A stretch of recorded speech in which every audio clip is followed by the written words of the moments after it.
이번에 소개할 합격생의 공부법은 행정학입니다. 이번 합격생도 지난 행정법 공부법 영상에서 20회독을 했던 그 합격생인데요. 이 합격생은 행정법과 달리 작년 12월까지도 행정학을 잡지 못하던 차에 제가 행정학 강사 추천을 했고 큰 도움을 받은 합격생입니다.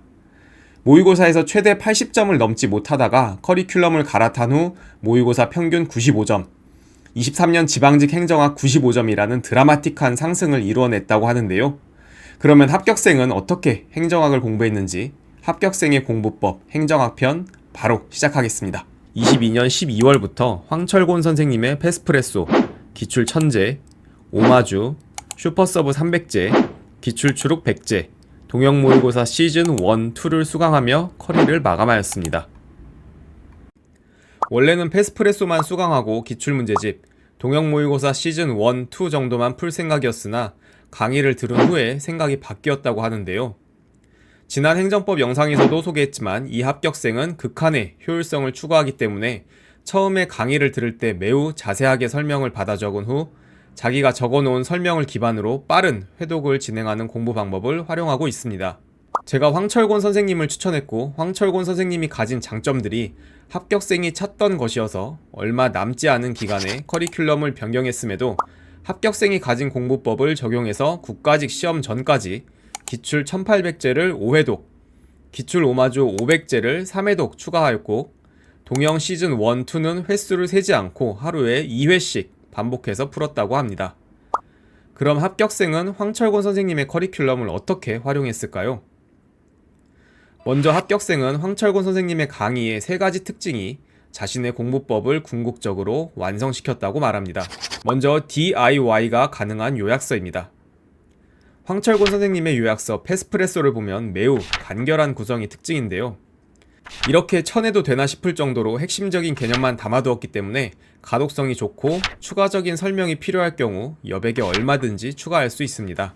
합격생은 이렇게 여러가지 다른 색연필을 사용해서 각 개념들을 보다 시각적으로 비교할 수 있게 정리했고 이게 황철곤 선생님의 기출 강의 스타일과도 맞물려 큰 시너지를 냈다고 합니다. 두 번째, 아주 자세한 기출문제 설명입니다. 이 합격생은 행정법에서 그 방법을 고안하긴 했지만 한국사, 행정학에도 이 방법이 가장 효율적이라는 확신이 있었기 때문에 기출 강의를 자세하게 설명해주는 선생님을 선호했습니다. 그래서 문제를 풀 때 선지를 하나하나 뜯어서 선지에 나온 개념들을 설명하고 이와 비교해서 알아야 하는 개념까지 같이 설명하는 황철곤 선생님의 강의 방식이 앞서 언급했던 시각적으로 구조화된 요약서와 맞물려 공부 효율이 엄청나게 높았다고 합니다. 실제 합격생이 문제집에 적은 설명입니다. 기출을 회독할 때 어떤 개념을 보면 항상 이 개념과 비교되는 개념이 무엇인지, 이 개념은 전체적인 행정학의 흐름에서 어느 시대에서 시작된 개념인지, 왜 이런 주장을 했는지 등을 머릿속에서 빠르게 다시 한번 떠올려 보았고 생각이 안 나면 기출문제집에 따로 적어둔 설명을 보거나 시각적으로 정리가 된 요약서를 보고 흐름을 파악한 후 빠르게 넘어갔습니다. 실제 기출문제 풀이 강의에서 해주시는 설명이 올인원을 따로 발췌해서 볼 필요도 없이 매우 자세했기 때문에 행정학이라는 과목에 대한 자신감이 이때 처음 생겼다고 합니다. 마지막 합격생의 공부법을 완성시킨 황철곤 선생님의 강의 특징은 고난도 문제에 대한 다른 접근 방식입니다. 황철곤 선생님은 기본적으로 수험생이 꼭 알아야 하는 범위 내에 행정학을 가르치시고 자기가 가르친 적이 없는 고난도 문제에 대응하는 방법으로 행정학스럽게 선지를 해독하고 문제를 찾아내는 훈련을 문제풀이 강의를 통해 꾸준히 진행시켜 주셨습니다. 실제 이번 23년 지방직 9급에서 가장 난도가 높았던 2가지 문제를 보겠습니다. 합격생은 실제 시험을 풀 때 무엇가 누군지는 관심도 없었고 공공가치 창출론이 뭔지 어디서 들어본 것 같긴 했지만 정확히는 모른 상태로 황철곤 선생님의 고난도 문제풀이법을 적용하여 문제를 풀었습니다. 선지 1번 행정의 정당성 위기를 극복에서 행정이 지금 제대로 역할을 하고 있지 못한 상태이고 역할을 하기 위해 정당성을 갖추려고 한다. 고 선지를 이해했을 때 큰 정부, 정부주의에서 주장할 만한 선지이다. 그렇다면 이와 반대되는 작은 정부, 시장 정부의 선지가 있다면 둘 중 하나가 답일 것이라고 판단을 내립니다. 선지 2번, 전략적 삼각형 개념을 제시한다. 합격생은 이 선지를 보고 정책 네트워크 모형의 하위 정부 이론에 철의 삼각형을 떠올렸으나 단어가 다르기 때문에 일단 보류합니다. 선지 3번 신공공관리론을 계승한다. 신공공관리론은 대표적인 시장주의 개념이기 때문에 선지 1번과 개념이 상충하게 되므로 답은 1번 아니면 3번이라고 80% 정도 확신한 상태에서 4번 선지를 읽습니다. 선지 4번 정부의 관리자들은 공공가치 실현에 힘쓴다.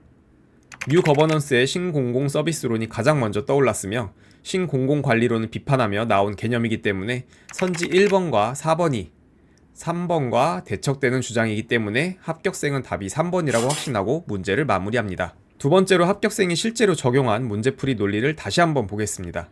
행정의 정당성을 침해하는 것은 대표적으로 1970년 신공공관리론을 떠올렸습니다.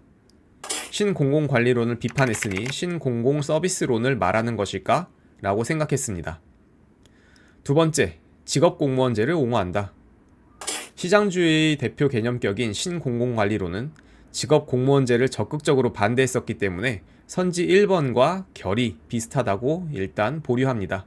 세 번째, 행정재정립운동은 정부를 재발견해야 한다. 아무데나 갖다 붙일 수 있는 수준의 선지이기 때문에 아직 크게 와닿지는 않습니다.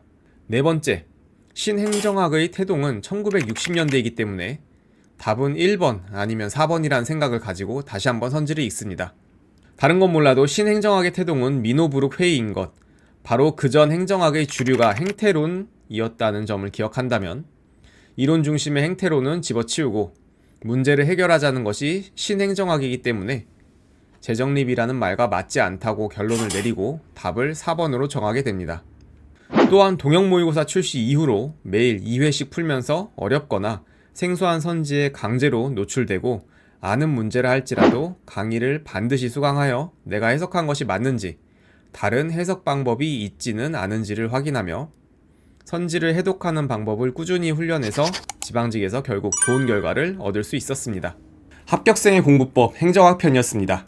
이 합격생은 행정법을 20회독을 한 합격생이며 같은 공부법을 행정학에도 적용했고 본인이 세어보진 않았으나 작년 12월에 황철곤 선생님 커리를 활용한 후 6월 지방직 전까지 못해도 기출 1800제만 10회독은 넘었을 것이다.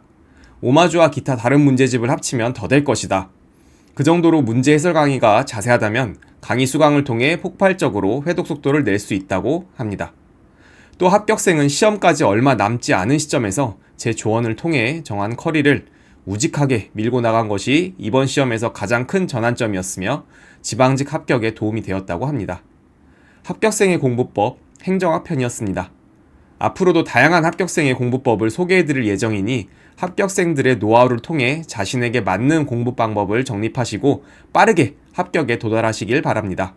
영철공방이 그 과정에 도움이 되겠습니다. 감사합니다.